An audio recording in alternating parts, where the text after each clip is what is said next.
It's Sunday night, it's 9:30, and once again, it's time for the Gersnet Podcast, the totally free and independent Rangers show brought to you by the fans, for the fans, and always absolutely live. Now, obviously, we've not had a Rangers game that we can talk about this week, but that's certainly not going to stop us from having the last words on all of the week's stories. Tonight on the show, we're going to be reflecting on the season so far, checking in with the Scotland squad, and taking a look at all the latest news from throughout the week. My name's Ross Bennett, and I'm going to be your Gersnet Podcast host this evening. And as always, I've got two very knowledgeable and insightful guests with me. First up, it's the Gersnet regular, Christine Sommerville. Christine, how have you enjoyed your weekend? Well, I think I'm having Rangers withdrawal symptoms. It's been a kind of wasted weekend for me. We're not going to even talk about Scotland, I believe, which is good. But I've really missed going to a game this weekend. So roll on next Saturday. Well, knowing you, surely you've been passing the time by just staring at topless photos of Steven Gerrard. There are worse things you can do in your spare time, Ross. No, fair. Look, we're here to talk Rangers. We're not here to judge. Also with us this evening, it's a very warm welcome back to David Wren. David, how's things at your end? Good, thanks, Ross. How are you doing? Hi, very, very good, thank you. Now, guys, if this is your first time with us on the Gersnet Podcast, then remember we are indeed live. You can get involved with the show by leaving us a comment here on the YouTube stream. Give us your comments, your questions. I'll be keeping my eye on that and get through as many questions as we can. Remember as well that the show is going to be available for download every Monday morning, so from tomorrow about 8 o'clock. It's available on iTunes, Google Music, Acast, Stitcher, Castbox, and Spotify. So make sure you hit the subscribe button just to make sure you never miss a thing. Right, I think that's the spiel out the way. Since there's not been a game this week, obviously I'm absolutely gagging to start talking about the Rangers. Christine, now that the dust has settled from the old firm, if you look at the sort of the snapshot of the season, what are we now? Getting on to mid-September. We've qualified for Europe. We've picked up 9 points from a possible 12 in the league, and we're safely through to the quarterfinals of the League Cup. Is it fair to quantify that as a successful start to the season? Well, obviously, if we had picked up all 3 points last Sunday, it would have been a perfect start to the season. The result last Sunday's kind of put a bit of a dampener on it, and because it's the last game that we all remember, we're all still on a bit of a downer. But probably if somebody had said at the beginning of the season, right, come the 1st of September, whatever, this will be the situation, probably would have bitten your hand off given the fixtures that we've had. And in addition, I think qualifying for Europe, to me, that was our most important result. And I would rather have won that game than won last Sunday if I had to pick. I mean, it's obviously it's not an easy decision to make, but I think there's merit in what you're saying there, that if it hadn't been Celtic that we'd lost to and it hadn't been the last game before this international break, say that, if we'd not had an Old Firm derby and we'd say lost to Motherwell or something, then we probably would be looking back and reflecting a bit more positively than we are at the moment. David, how about yourself? What's your kind of summation as to the position that we're in as we get to the first international break? I think really when we looked at the season at the start, I think we would have taken, getting to the group stages again. I think there was a lot of pressure on the team, and I think there's a lot of pressure on the manager to get that after last season. And it was great to get that again. We're obviously on a high, and especially when the first 3 games in the league was great as well, and the way that we won them. And then obviously it's disappointing to lose the first Old Firm game, but then at the same time I don't think the league was won and lost last Sunday. So I think overall, when you look at the bigger picture, to get to the group stages again, I think is just a remarkable achievement for the team, and to go through all the qualifiers yet again, and to get that financial bonus from the qualification as well. It's got to be seen as a decent start to the season, and I think it's I think the international break came at a good time for us, because it's sort of given us a bit of breathing space and lets us reflect on the start to the season. I think maybe losing to Celtic wasn't the worst thing, because now we can look at where we sort of need to go from here, and what we need to improve on. So do you think maybe, David, considering, like you say, eight qualifying ties that we'd gone through, plus then 3 ties in the league, and the League Cup that we'd been in action as well. Do you think maybe the Old Firm was just one game too far and that the international break maybe came 7 days too late?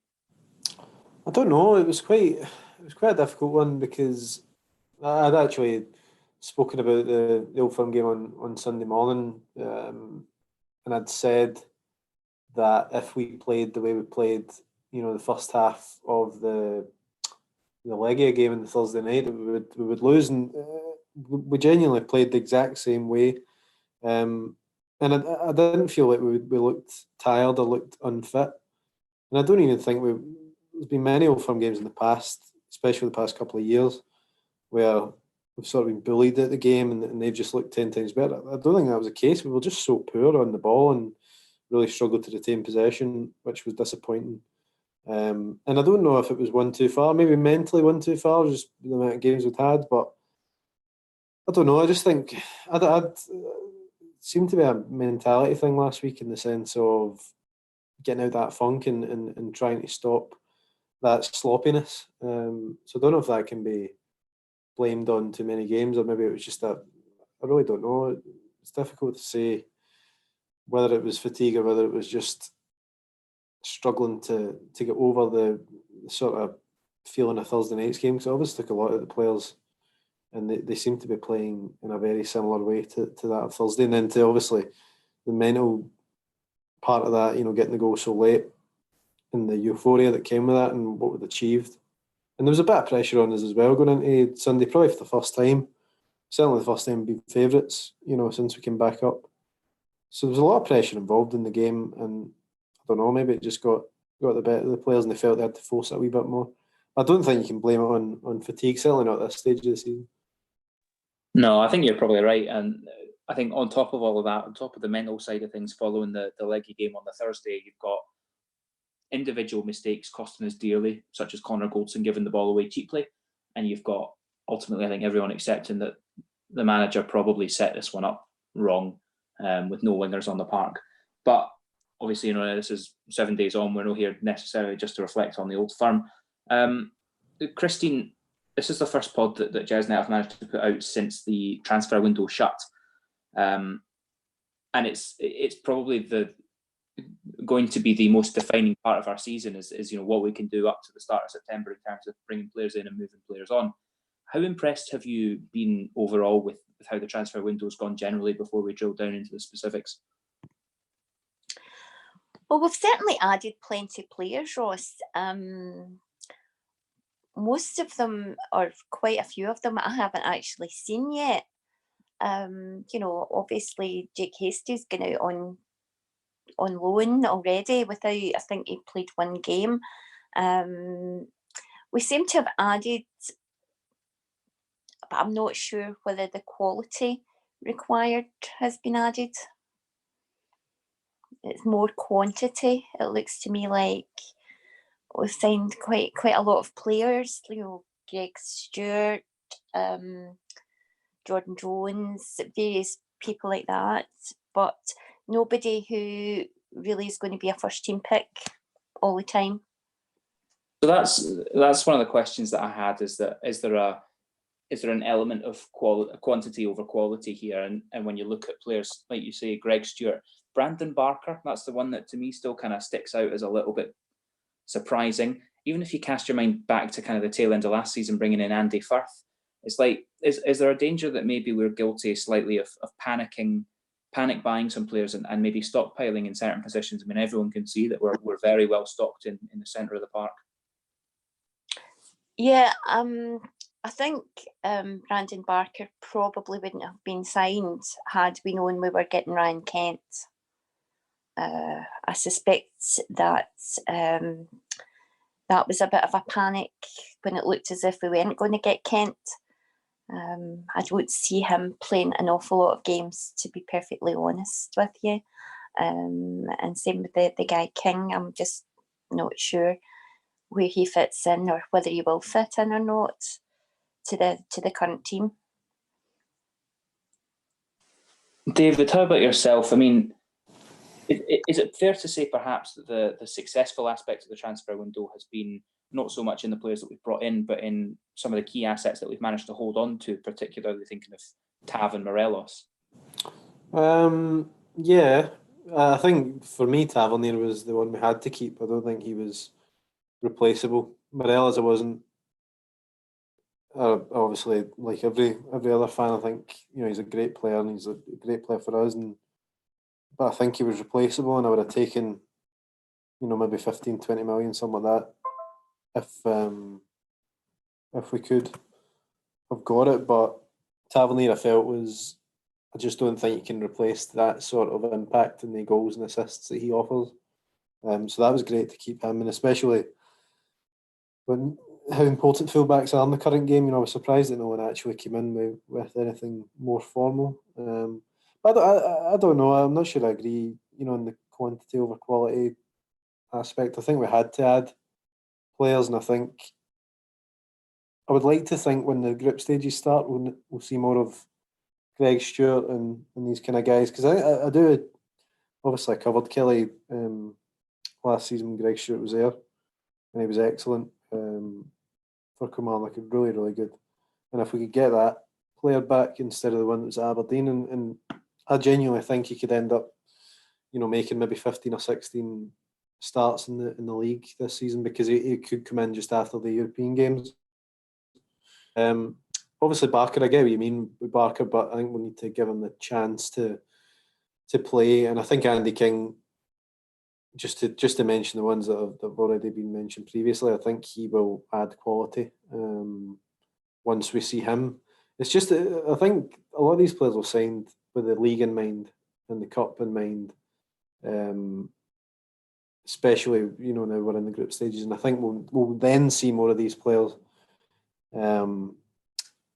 The more games we play, and I think the signing of Kent's, are really just icing on the cake for us. And I think in terms of a squad, we have a really strong squad now with players that can come in and out, that will complement the league and Europe thing a wee bit better than it did last season, because last season we were playing a lot of the same players all the time. And I think, you look at Scott Arfield, I think he's probably still paying the price for that, because he played a hell of a lot of games last season, and then obviously went away at the end of the season with Canada. So the more players we have, and I think we've got a good level of quality in the squad. And I think now, when we come back after the international break, we'll now see that come to the fore a wee bit more. We'll see more of the players getting rotated, and a few more of them in the team, I would have thought. Do you think, though, David, that is it fair to say that we really have improved the squad compared to where we were last season? Because to my mind, right, obviously we brought Kent back in, but he's a player we had last season, so it's no an upgrade. It's no improving upon what we had. We've lost Candeas, who I was a massive fan of, and I don't feel that we've adequately replaced him. We've not replaced particularly at left back, which is where we kind of thought we really needed to do so. We brought in a very expensive centre half, but he's not really getting the game ahead of Goldson and Katic. Is the squad actually stronger than it was, say, 6 months ago? I would say it is. I think centre half last season we had Goldson, Katic, Macaulay, and Worrell. I thought Worrell was really poor. I really didn't rate him at all. I couldn't understand why he played over Katic. With Macaulay, who couldn't run. And now we have four centre halves that are actually quite good. And we have four that you wouldn't feel uncomfortable with any of them playing, whereas last season I felt uncomfortable when Worrell played. And I think I was proved right, other than a few games in Europe and a couple of the Old Firm games.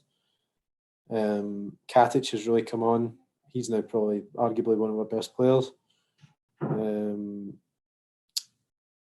But yeah, I think overall, I genuinely think we have improved the squad. And I think when you look at the likes of Aribo, and again, I say King, once he gets match fit, he'll be a good squad player for us.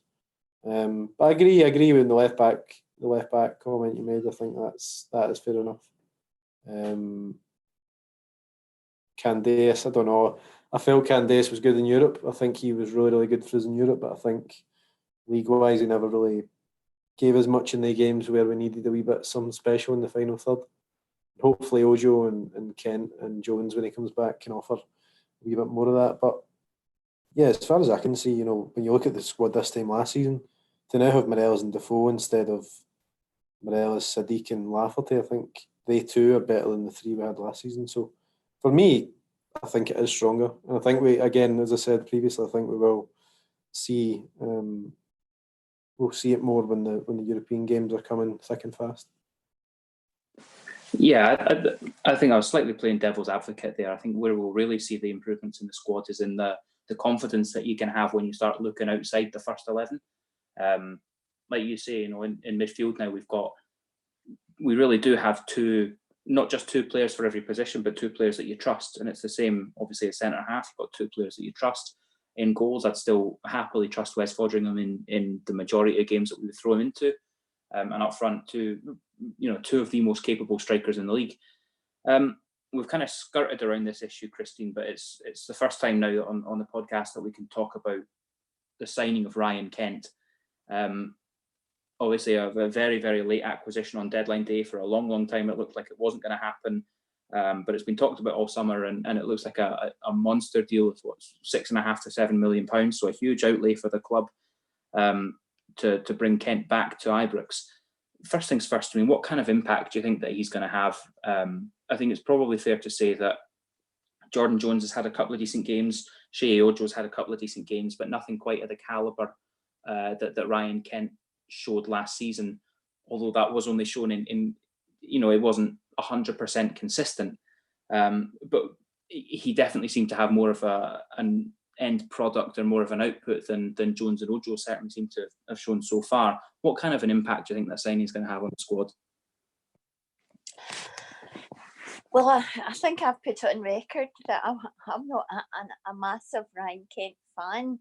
I felt he was slightly overrated, and I don't think we should have paid the money that we did pay for him. However, now that it's done, I'll obviously support him.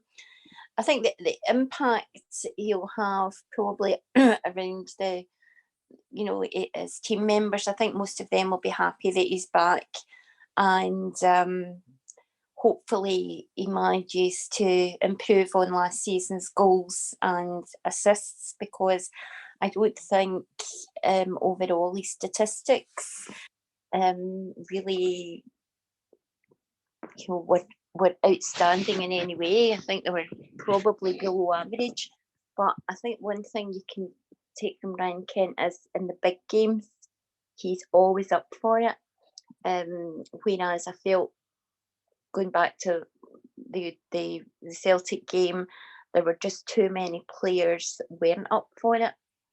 They went up for the physical battle. But I think Ryan Kent will give us that against Celtic, because he certainly proved that in the past, that when it comes to these games, he can deliver what we want.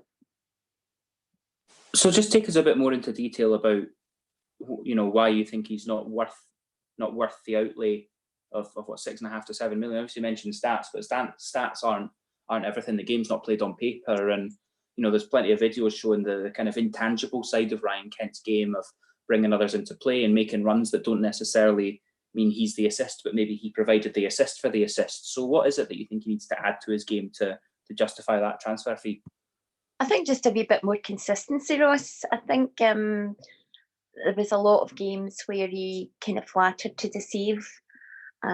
He would go on runs, but a lot of them didn't really end up with anything tangible. Maybe I'm just being really, really unfair on the player. He's still a young boy, and I think hopefully he'll come good this season. Certainly, I'm definitely, when it comes to Rangers supporters, I'm definitely in the minority there, and I know that I am. So just take it from somebody who I've been going to Ibrox since the 70s. So I've seen an awful lot of players. I think he's a wee bit Barry Mackay-esque, where his reputation was bigger than the player that he actually was. And I hope I'm wrong with Ryan Kent. I don't know. I'm not sure, I suppose, and I will let him prove me wrong with fantastic displays for us this season. I mean, it's a strong viewpoint, Chris, considering the amount of money that was splashed out on the lad. And to be fair, it does seem to be sort of in some circles being talked up like he's the answer to all the problems. To be fair, you've got some support there on the YouTube stream. Orange Blue 37 saying that he agrees with you that he's done a lot of good work against Celtic, but not necessarily a £7 million player. Scott Castle makes a good point as well, that he's not a finished product, and to a degree we're buying potential. Do you think he's the kind of player, Christine, that we might turn a profit on at £7 million? I suppose it depends on how he develops, Ross. If it goes the way that a lot of the Rangers supporters hope it's going, then he will increase his value, especially if he's going to England. But we don't seem very good at getting money for our players.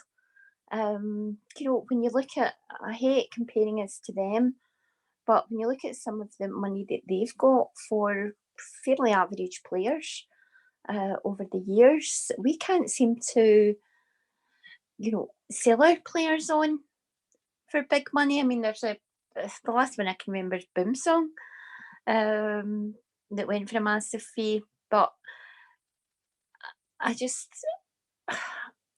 hope that he can fulfill his potential. To me, it's hope rather than expecting him to. David, where do you come in on this one? I mean, it's. No, I was delighted that we signed him. I think he offers that little bit of something special that we need in the team. I think it's funny actually, because I've watched Ojo this season and he's really frustrated me at points. But I remember having the exact same feelings with Kent this time last season, and I think even his development from the first couple of months of the season to when he had returned Christmas to play Celtic was just night and day. And I think at the end of the day, we've got to spend money, spend the right money on players like him. And I don't think we were ever going to get him for anything less than what we paid. And it's now up to us to sort of get him playing and to get that big fee for him, because you've got to believe that you can develop players to a point where they are moving on for bigger fees than you brought them in for. But I think when you look at us last week, we needed Ryan Kent in that game. We needed someone that could give us something special in the final third. And actually, we needed that against Legia as well. We'll just look at Jordan Jones provided it with the cross from Morelos. I have no concerns over the fee we paid for him. I think he's an excellent player. He gives you that spark. And yeah, I was really, really happy that. I mean, to what extent, David, do you think that us losing to Celtic, so close to the transfer deadline, do you think that had any impact on the Rangers board and on the club, sort of deciding that actually, look, we've seen how we struggled and we didn't create against Celtic. We need to actually break the bank to really go and get him. I don't know. I think I'd like to think this was already in the pipeline before that game, because it was a deal we really had to do or had to get done, because it rumbled on for so long, and I was glad we eventually got it done. I'd like to think we weren't forced into a situation where we felt we had to make some sort of statement to appease the fans and appease the sort of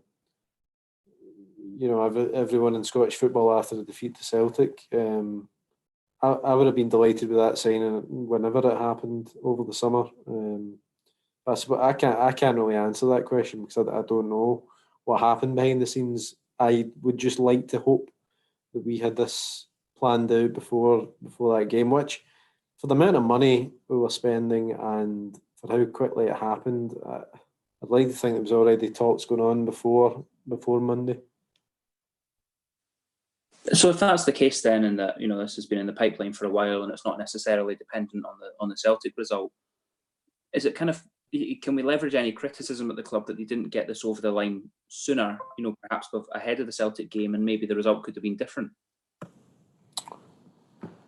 It seemed to me like Liverpool were playing hardball constantly with this deal, whether it was trying to get him on loan or try to work out a suitable fee to get him.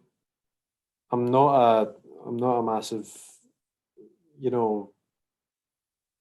one for bashing the club. I also don't like to let them off scot-free. But in this case, I think these deals are so difficult to do sometimes. And yeah, you can say we should have got it done on Friday so he could have played on Sunday. But even if we got it done last week, would he really have been fit to play in a game as big as that? I don't know. So I wouldn't like to leverage too much criticism their way for that. I'm just glad that they've got it done and we've got him now in time for what's going to be another huge few months for us in terms of Europe and keeping pace in the league. Because now we're 3 points behind. We're really, until we play them again, we cannot really afford to drop any more points. So it's going to be a huge few months for us, both domestically and in Europe. So I'm just glad we got the deal done. Got over the line, got that last sort of piece we needed, I think, in the squad, and that last wee bit of quality in the final third that will hopefully be able to win us a few games this season. Absolutely. I completely agree with you, to be honest, David. I think he does bring an extra quality, and it's one of these things where it was always going to go down to the wire. You could tell that Liverpool had a position that they didn't want to budge from, and fair enough, they know that they have got a £7 million player there, and they're not going to sell him for less just to do us a favour because of who our manager is, or just because we're in a slightly more constrictive market. If we move on from Ryan Kent, obviously we've kind of assessed the state of the squad a wee bit. Something that I want to focus on a little bit more, and actually is a wonderful question from Gordon here on the YouTube stream. A question that's worth asking, particularly when we consider the form of Connor Goldson. David, who's our current strongest centre-half pairing? Goldson and Katic for me. I think they have shown already this season that they are, they have a great understanding. Goldson made a mistake last Sunday, but how many mistakes has Goldson actually made? The only one I can think of off the top of my head is Motherwell last season when he slipped. I think Goldson's one of our best players. I would not be dropping him at any point if I could help it. And I think Katic has now turned into that complete centre-half that we needed. But I've not seen enough of Hollander to have a proper opinion on him. And probably the same goes for Edmondson. But I think I can't see Gerrard dropping the two that are in at the moment. Only because I think they've got that understanding from last season as well. Even though Katic dropped out from time to time, I think for me they are the two strongest. And regardless of the money we paid for Hollander, I think he will know himself that he's got to adapt to the game here. And hopefully this will give him that chance, because it is different to Italy. It's much, much different. And it would take him a bit of time. And you know what it's like for a centre-half especially. You have a couple of bad games trying to adapt to the new surroundings, and you're immediately called a dud by, the media and even some fans. So I would stick with Katic and Goldson. I do think they're the strongest, and I think Katic especially has come on leaps and bounds. And for me, Goldson's just one of our strongest players, and you don't drop your strongest players. So I think at the moment, that's one area of the pitch where we don't really need to do a great deal of tinkering. I see, I slightly disagree with you, actually, David. I mean, I completely agree about Katic, and for me, he's been probably one of our strongest players, possibly my player of the season so far. And the improvement between him now and where he was maybe 6 to 9 months ago, I think is, it's night and day, because he looked nervous at times, he made the wrong decisions at times, he would sometimes be a little bit reckless, but now I think he's absolutely unbeatable in the air, and a really, really strong centre-half with a bright future. Obviously a very young lad still as well. My concern is Connor Goldson. His decision-making at times makes me nervous, in that he always seems to let the ball bounce. He seems to get caught out by kind of high floating balls coming down towards him, and he'll let the ball bounce and can get turned quite easily. And I wonder if, he does seem to be undroppable actually at times. And, obviously he was rested so that Hollander could get a run out against East Fife. But considering the outlay that we spent on Hollander, considering the pedigree, we don't sign many players from the top tier in Italy. I think if it was me, Connor will be making way for Hollander before Katic does. Christine, how about yourself? What do you make of the competition at the centre of defence? Can I just go back slightly to the signing of Ryan Kent? Sorry, Ross, I was desperate to get in there and I didn't get the opportunity. But to me, if we hadn't qualified for Europe, we wouldn't have signed Kent. So I don't think it was a panic, the Celtic game. I think it was because we qualified for Europe. Onto the centre halves. I'm a wee bit like you with Goldson. I think he's a reliable enough defender. I think his distribution is not great, to be honest. And I actually think, although I haven't seen Edmondson that much, I remember thinking at the time, his distribution's great. I can't really speak too much about how he is as a defender. Goldson, I think, is the vice captain, isn't he? So it's unlikely that he is going to be dropped. And I absolutely love Big Katic. So I think for the time being, it is going to be Goldson and Katic. But if I was going to be dropping one of them, it wouldn't be Katic. You see, that's exactly how I feel as well. I mean, it's a lovely problem to have.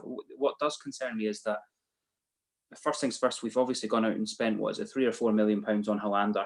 And when we spend that kind of money, I imagine we've given him some kind of assurances that, look, you're going to be our primary choice at centre half. And we don't want a £3 million player sitting on the bench unhappy because he's been promised something that's not been delivered. It seems like a sort of, like I say, it's a nice problem to have, but a strange transfer decision to have Goldson and Katic doing so well, to have a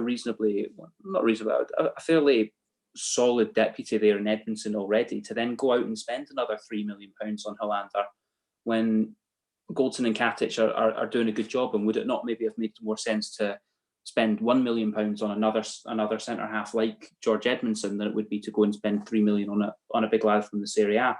But I think probably the form of Katic has taken everyone at the management team by surprise.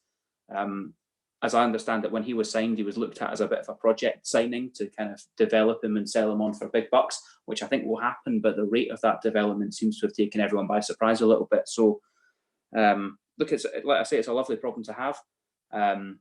It's similar to our problems that we can have in midfield, in that I think we've got some very, very capable central midfielders. And this goes back to the squad depth and the confidence that we can now have in the abilities of the squad outside that first 11.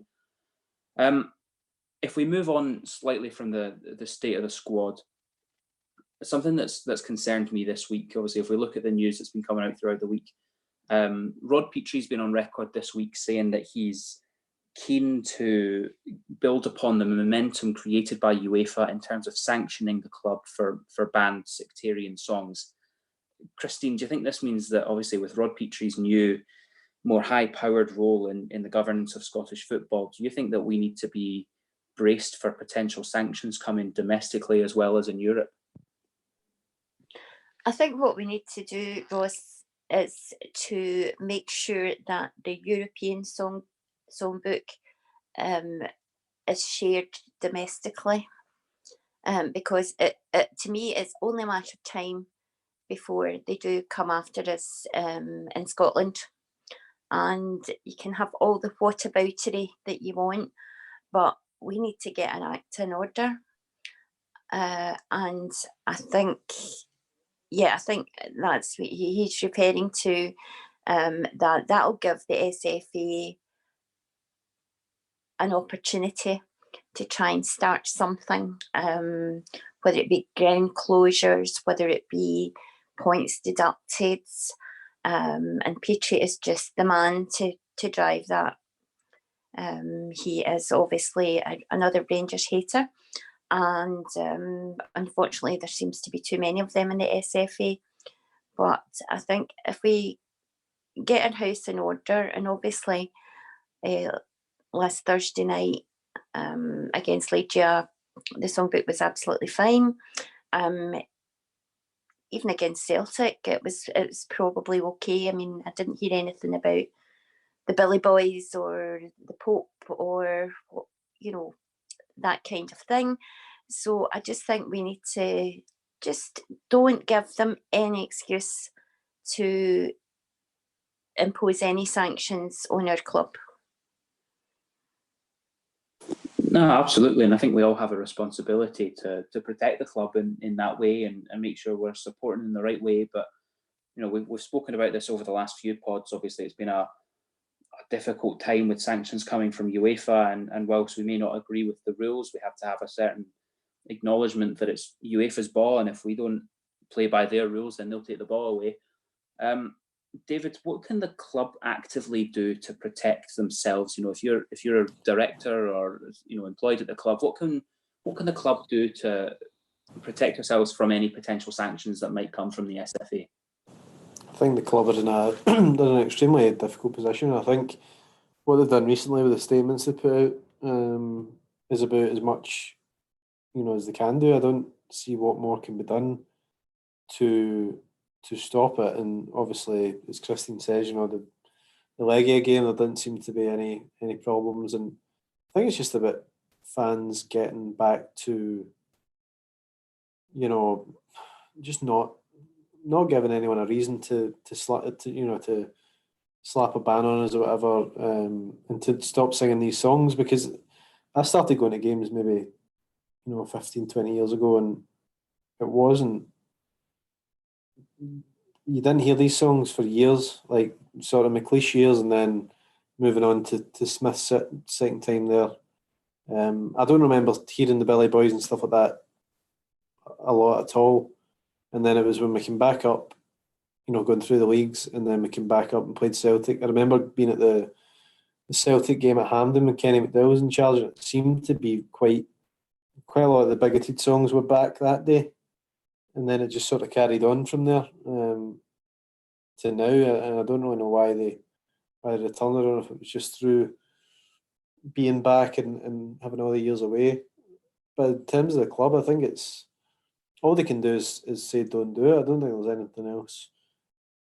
They can issue bans to supporters that are caught doing it as well, and I'm sure that would stop people from doing it. But I think it's just a matter of they've got to make it clear that the club won't stand for it, and I think they've done their best to do that. Certainly the past few weeks, it's just about carrying on that zero tolerance for it and trying to stamp it out that way, because it is a difficult position that they're in, I think. Yeah, I mean, to a degree, it's no win for the club, because you react too strongly to this and you alienate your fan base. You don't react strongly enough, and it looks to the authorities like you're not taking it seriously and that you're not committed to eradicating it or what have you. The saddest thing for me, though, is that we think back 2 months ago. Rangers, sometimes our biggest issue is really just PR. I mean, we can all talk about Jim Traynor, we can talk about level 5, and I do think sometimes we have. I'm not saying it's their fault, but I'm saying we have PR issues at the club, and sometimes the message that we put out gets spun the wrong way. So for then, Rangers obviously put a lot of work into this Everyone Anyone initiative to try and broaden the Church of Ibrox and show that everyone's welcome. And the timing of everything's just turned out to be really, really unfortunate. And I worry that a lot of the good work done by the club in that regard, which did build up a lot of really positive PR and got a lot of really good traction, is kind of being undone by, like you say, a return to songs that we don't need, that we don't need to be mentioning the Pope. We don't need to be singing songs with the naughty words in them. So I think that'll be the kind of the last point to make on that. As JM makes a good point here on the YouTube stream, that the supporters need to be reporting these guys. If we're all concerned about protecting the club, about protecting the brand, protecting the revenue, because it might have an impact on sponsorship or whatever. So that you're right, the supporters do need to start reporting the guys if you see it and if you think it's becoming an issue. Other things that have obviously been in the news this week, it's kind of dominated as an international week, the international break. We've got the Scottish national team back in duty. Again, I don't want to spend too long. Obviously, this is a Rangers podcast, and we're not going to talk necessarily about the pathetic performance that we saw against Russia on Friday night. What I'm more interested in, David, is the relationship, particularly between the Rangers support and the Scottish Football Association, is pitiful. It seems that the relationship between the SFA and the club itself is also at an all-time low. What can Rangers do to mend the relationship with the SFA? And actually, is it even in our interest to mend that relationship, considering some of the characters at the SFA who by their actions are known to despise our club? That's a good question. I don't know. Honestly, I'm in a situation, I was talking about it off air before the show, and that I don't really take a great interest in Scotland, and it's not. Obviously, I've got a bit of history, working with Steve Clarke and stuff, and I really like him as a guy. I think he's a really good coach as well. I got to know him a bit at Killie, and I want to see him do well. And I want to see Scotland do well. I've nothing. I'm not in any way sort of would want Scotland not to win games. I'm just not really that interested in the full thing at the moment. I don't think I'm the only Scotland fan, regardless of what club you support, that's in that position. I think everybody's just a bit disillusioned by it at the moment, especially the Rangers support. And I think that just stems from our years again at the top flight and how that all went down. Again, the club, I think the damage is already done with a lot of fans. And I don't think anything the club could do with the SFA would be able to mend that. I think it's so far gone now. We don't have a lot of we don't have a lot of Scotland players in the team either. Ryan Jack is only one, really, that realistically that would be in the Scotland squad. He is in the Scotland squad. But other than that, it's difficult in that sense as well, because there's not a great deal of interest for the Rangers supporter in the street that want to see our players do well in the Scotland team. That's another issue. But yeah, I don't really see what the club could do to mend that. And as you say, I don't know, would it be in their best interest? Probably. What would they gain from it? What would be in it for us? Would it not serve us well to have our players represented on the international stage? Would it aid their development? If you're a young Scottish player, to get exposure to the national team, or even, as Christine mentioned earlier, that we don't do well at selling our players on for profit. Maybe if we have them exposed at the international level, that might put them in the shop window a little bit more, or bump up the price. Yeah, my point was though, who else? What other players would get in the Scotland squad at the moment in our team, in our full squad, apart from Ryan Jack? There isn't one, really. There's very few of them Scottish. That's what I mean, though. There isn't a great deal of Scottish players in our team. We'd have a lot of good Scottish players in the younger squads, who, when they come through, will do well. But that's what I'm saying. It's difficult in that situation as well, because we've only got one player who's going to get in the squad, so that's difficult in itself. And hopefully, I'd love to see Ross McCrory come back to Rangers, and I still think he could be a future captain. I'd love to see him in the Scotland squad. But there's not. We don't have a great deal of Scottish players that are going to play for Scotland at this moment in time, so that's difficult as well. And the only player we do have is in the squad. So yeah, it's a funny old situation, to be honest. And there's a lot of different caveats to the actual main issue, I think. Christine, how about yourself? Do you think it's in our interests? Obviously, the SFA govern our game. Surely it's in our interests to have a decent working relationship with them. And if so, is David right? Is it too far gone? Is there really no way back? Or is there anything that the club can do to try and... should we even be trying to build bridges, considering the treatment that we received over the last decade? Is there any point in even trying to mend that relationship? I don't see any benefits to us. I think David was saying that. I think we just knuckle down. We operate within the laws of the game, and whether we have any influence at the SFA, not really sure. I don't think so.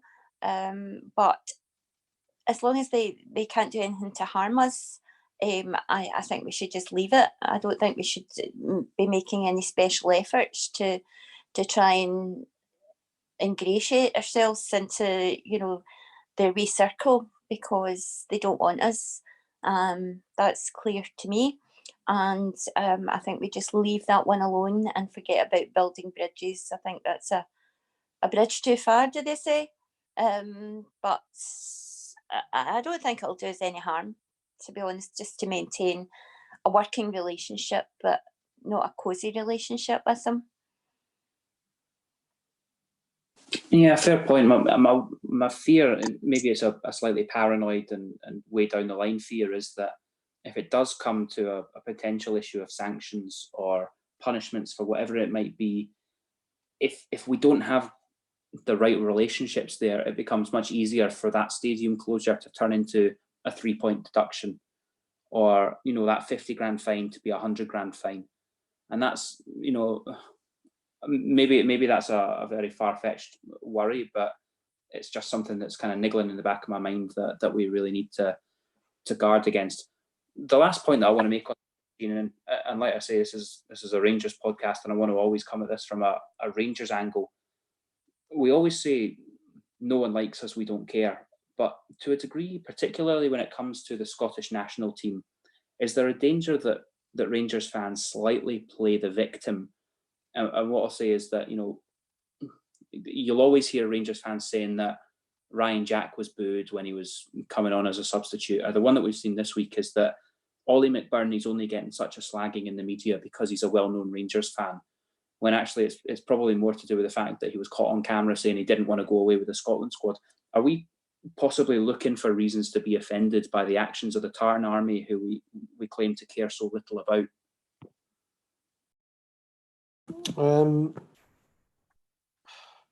I know what you mean. I can absolutely see your point. The McBurney stuff, I don't really know why we would care so much. I think he's a Rangers supporter, fair enough, but it does seem there was a lot of talk, going into the game about him, so it's natural that the media would then talk more about him. I've seen some stuff today though that I just can't get my head around on him, but I suppose we're not really here to talk about that. But yeah, it's difficult. I think it's natural to defend your own in a way.